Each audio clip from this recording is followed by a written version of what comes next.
So once again, hello future LPTs. This is the part 3 now of TLE test to rationalization. So items number 51 to 75. So number 51. Which of the following protective membrane is used to minimize the transfer of minor crack caused by the movement of inner structure? So this is industrial arts po. A. Waterproof membrane. B. Anti-fracture membrane. C. Uncoupling membrane. Or D. Crack isolation membrane. So for this one po, ang tamang sagot ay B. Anti-fracture membrane. Ang waterproof membrane po is to prevent liquid and moisture, no? Para makapenetrate sa tiles. Ang uncoupling membrane naman po, nakalagay ito under the tiles to help with structural stress. Kasi pag na-stress po masyado ang mga tiles, mabiak, no? Nabibiak agad. Ang crack isolation membrane naman po, tapos na, no? Tapos na nalagay or nalatag ang tiles. Tapos, pag magkaroon siya ng crack, saka mo pa ilalagay yung crack isolation membrane. So, yun po ang kaibahan ng crack isolation membrane at saka ng anti-fracture membrane. So for this one, letter B ang tamang sagot. Number 52, it is the description involving measurements like volume, board feet, quality, and trademark manufacturer. So is it a specification, dimensioning, inquisition, or requisition form? For this one, ang tamang sagot po ay specification. Similarly, parang tulad lang po sa ICT, like the specifications of a computer unit, like ano ba yung kanyang operating system, ano ba yung capacity ng kanyang RAM, ano ba yung capacity ng ano niya, ng hard disk drive or solid state drive, no? Ang tawag po doon ay specifications. That number 53, which was created by virtue of Executive Order number 307 on November 1987. So for this one, ang tamang sagot po ay the Occupational Safety and Health Center. So ayan no, para po sa employees. Executive Order 307, November 4, 1987. Next, number 54, problems on waste materials can be solved if proper attention, information dissemination, training, and blank are adequately provided in the workplace. So for this one po, ang tamang sagot ay letter A, compliance. As you can see, from the options, no, ang orientation is synonymous na siya sa information dissemination. And then ang observation and monitoring is also synonymous to proper attention. No? So ang tamang sagot po dito ay compliance. Dapat nagko-comply ang lahat ng personnel within the workplace. Next, number 55. What are the four terms used in health and safety legislation? From the options po, mga ma'am and sir, ang tamang sagot ay letter C. Act, regulation, code of practice, and guide. So, points to remember about legislation when it comes to health and safety legislation. Ang mga words po or terms na ginagamit ay act, regulation, code of practice, and guide. Number 56, what is the risk score at critical level? So for this one, still po, no, industrial arts ito siya. 15 to 25 po ang tamang sagot. Pag 1 to 4 pa lang yung risk, no, pwede pa, no, hindi pa siya kailangan ng immediate action. Pag 5 to 9, ayun na, kailangan na ng routine attention na siya, medyo risky na. Pag 10 to 16, ayan na, kailangan na nating ayusin and needs supervision na siya. Pag 17 to 25, critical, extreme risk na siya. So, ayan na, hindi na pwede magtrabaho doon ng mga workers. Kailangan na mag-stop work order and urgent correction ang kailangan. So again, for this one, letter B ang tamang sagot. 57, an emerging ICT trend that uses low-frequency wireless technologies. Is it A, Internet of Things, B, assistive technology, C, virtual reality, or D, augmented reality? So for this one, basta po sinabi na low frequency wireless technologies, that is IoT or Internet of Things. For example po, yung mga smart CCTVs ninyo sa bahay or yung mga smart sensor sa bahay, those are examples of IoT or Internet of Things. Number 58, an emerging ICT technology that adds computer-generated images, sounds, or data onto your view of the real physical world. So, kung baga pa merong virtual, pero gi-incorporate siya sa real physical world, ito po yung tinatawag nating augmented reality. So, augmented siya through or to the real physical world. Kung maalala niyo po yung laro na Pokemon Go, that is a very good example of augmented reality. Di ba po, makita niyo pa rin yung totoong, tawag dito, yung totoong nangyayari, yung totoong lugar. Pero, ginalagyan niya ng Pokemon. So, which is the Pokemon is digital. No? Computer generated lang yan siya. So, that is what we call augmented reality. Ang 59 naman, an emerging ICT technology which creates a computer-generated 3D environment that a person can experience and interact with using special electronic gears. So ito naman po, pag as in the entire environment is computer-generated, this is virtual reality. And then kailangan mo ng mga VR gears para ma-access mo or ma-experience mo yung virtual world. So this is virtual reality. Number 60, Seeing AI is an app used by blind people to identify colors of clothing, food, and other things. Which type of technology is described? Ito naman po, no, since looking at the question itself, seeing AI, no, tinutulungan niya yung mga blind people. So this is what we call assistive technology. Another example of assistive technology is the text-to-speech po, no? So, ibig sabihin, again, for the blind people, kung, syempre, hindi man sila makatype ng mabilis kasi nga, blind sila. So, instead of typing, no, mag-text-to-speech, tawag dito. Baliktad po pala, sorry. Speech-to-text na lang. Like, for example, magsabi lang sila and then, matype na yung sinasabi nila. Or yung mga voice recognition, no, ng mga devices, that is assistive technology. Meron din po yung mga technology like for example yung wheelchair na digital at merong computer na embedded. So that is assistive technology. Number 61, your teacher instructed you to measure the salinity of brine you will use in curing fish. Which of these will you do? A. Review and master the procedure in using the thermometer. B. Review the procedure in using psychrometer. C. Recall and master the procedure in using a salinometer. Or D. Review the procedure in using a refractometer. So obviously po, no, kay salinity. Salinity man ang i-measure natin. So, recall and master the procedure in using a salinometer. Number 62. Which of these is a sanitizing agent you can use for killing the germs and microorganisms present in tools, equipment, and utensils? So for this item, ma'am and sir, ang tamang sagot po ay letter B, sodium hypochlorite.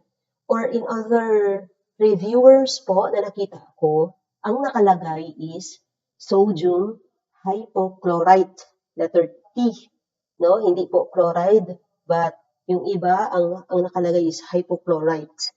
Okay po, no? So, cleaning agent, sanitizing agent pala, sorry. Used for killing the germs and microorganisms present in tools, equipment, and utensils. Ang sodium chloride po kasi is table salt.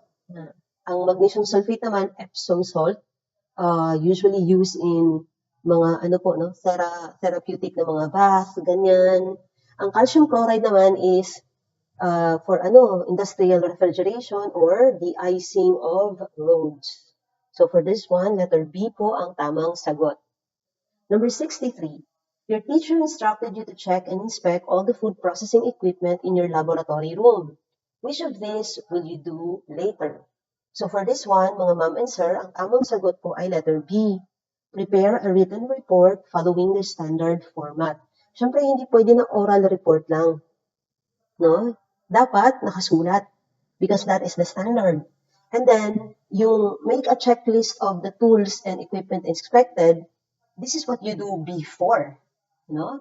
Before you check and inspect the laboratory equipment. And then, ang letter D naman, not necessarily na kailangan mong linisan yung mga equipment kasi ang di-instruct naman dito sa question is check and inspect, no? So again, the answer for this one ay ang tanong man kay which of this will you do later? So ibig sabihin tapos mo na check and na-inspect yung equipment, therefore letter B ang tamang sagot. Number 64, you are asked by your manager to serve appetizer to the guests. Which of the following will you not serve? So A, lumpiang Shanghai, B, sinigang na isda, C, kinilaw na malasugi, or D, cheese sticks. So apparently po, no, looking at the choices, sinigang na isda. Because sinigang na isda may fall under either soup or main course. Kasi nga, sinigang, meron siyang meron siyang sabaw.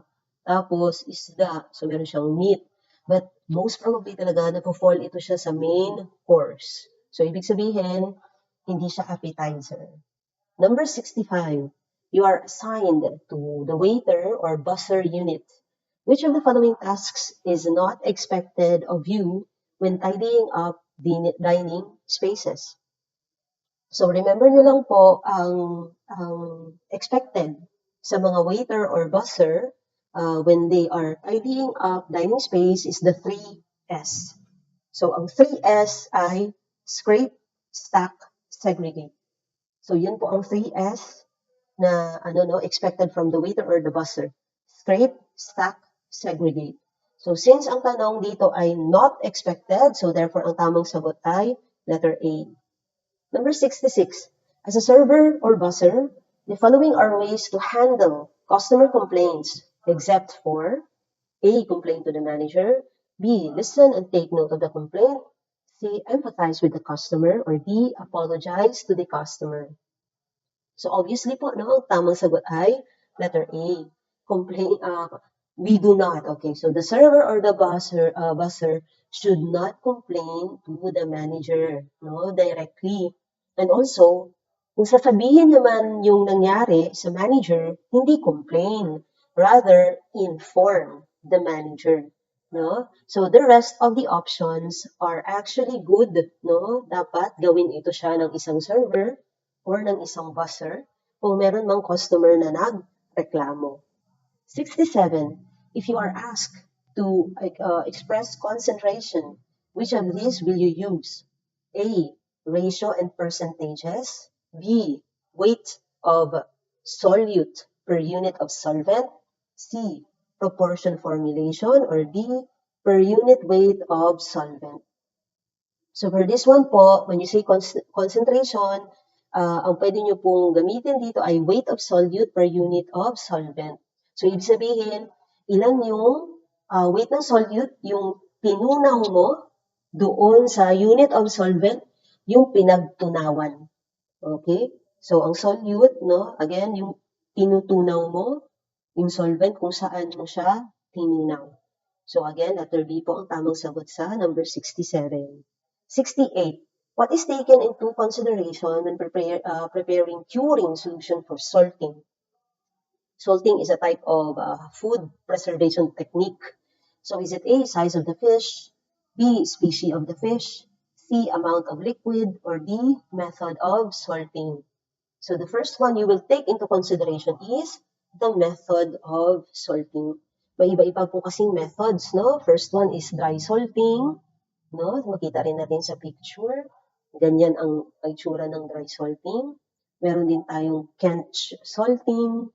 And then we also have brine salting. Usually, ang brine salting, ito rin po yung ginagawa sa, sa mga tawag dito yung nakikita natin sa YouTube na pickle na, na cucumber. Pero walang halo na, anong tawag dito? walang halo na vinegar. Okay. Ang mixed salting naman, ayun no? Mixed or pickle curing. Fish is mixed with dried salt and packed in watertight containers. So this is mixed salting. Next, number 69. Which packaging material is hard and glossy, but grease resistant and brittle at all temperatures? So A, polyamide. B, ethylene vinyl chloride. C, polyvinylidene chloride. Or D, polyvinyl chloride. So, ang tamang sagot po dito ay letter D, polyvinyl chloride. Yung polyamide po kasi, that is nylon, no? And mas kilala ang nylon sa flexibility instead of being brittle. Ang ethylene vinyl chloride naman po is usually good for frozen packaging. Ang polyvinylidene chloride, ito po yung commonly known as saran, yung saran wrap, yun po, no? So, highly shrinkable ito siya na packaging. So, for this one, letter D ang tamang sagot. Number 70. What is the reason why manuals should be multilingual? Is it A, so that the same box product can be sold in many different markets? B, to encourage more customers? C, to ensure that it is understood? Or D, to showcase the best of the products? So, ang tamang sagot po dito ay letter A. So that, no, the same box can be sold in many different markets. Ang ibig sabihin po dito ng markets is target customers. No? Or, pwede rin natin sabihin na geological na markets. Let's say, ibang lugar. Siyempre, pag multilingual yung manual mo, ibig sabihin mas marami ang makakaintindi na customers. Okay? Next, number 71. The following are advantages of multiple cropping in farming except for this one po, ang tamang answer ay letter B. Higher amounts of absorption for water and soil nutrients because it has nothing to do po with multiple cropping. Ito po ay about sa nutrient ng soil. So letter A, this is about multiple cropping, amount of biomass can be returned to the soil. Ang letter C, better aeration and filtration. Ang letter D naman, reduction of water evaporation and erosion from the soil surface. And also po, mga ma'am and sir, yung nabanggit natin last time, pag too much ang absorption of water, hindi rin siya masyadong maganda sa soil. Next, number 72. Social engineering is a psychological manipulation employed to force users to give away sensitive information. The following are all methods of social engineering except, so obviously po, ang sagot dito ay ethical hacking. Ang ethical hacking po ay, ang tawag po sa mga ethical hackers ay white hat hackers. Bakit white hat? Kasi ang main point po nila ay i-hack nila yung isang system. Nabayaran po ito sila kanang i-kontrata talaga sila na mag-hack ng isang system to check for cyber security. No?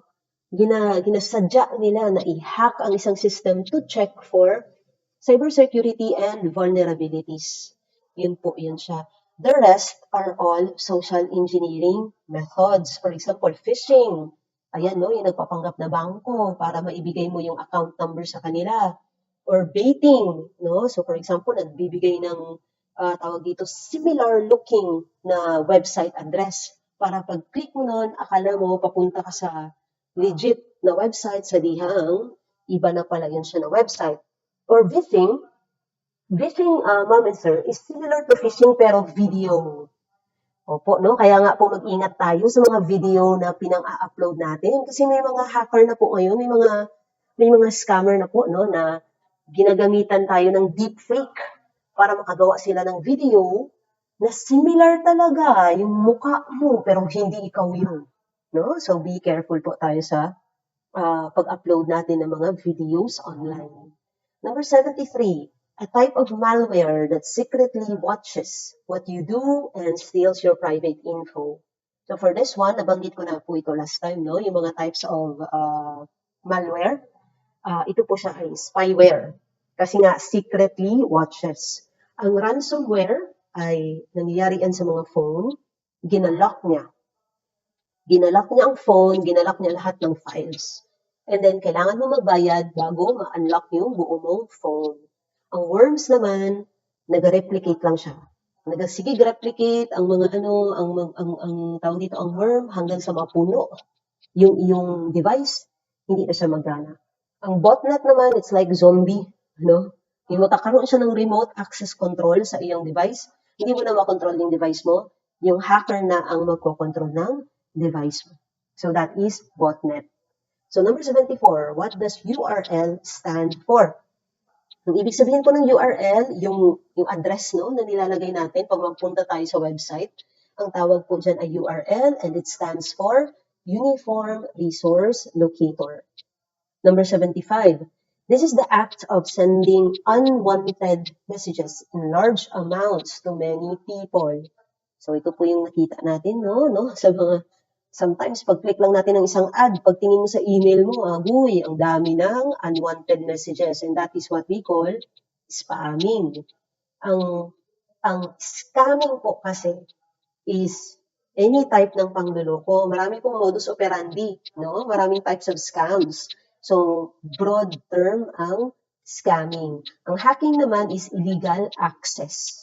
Illegal access to a device or a website or an account. Ang phishing naman is yun na nga, nabanggit na natin kanina, posing no, as something legitimate just to get sensitive information from the user. So for this one po, sending unwanted messages, large amount, marami, spam. Spamming ang tawag dito. So ito po muna for this part 3. I will be uploading part 4 later. Thank you, Ma'am and Sir.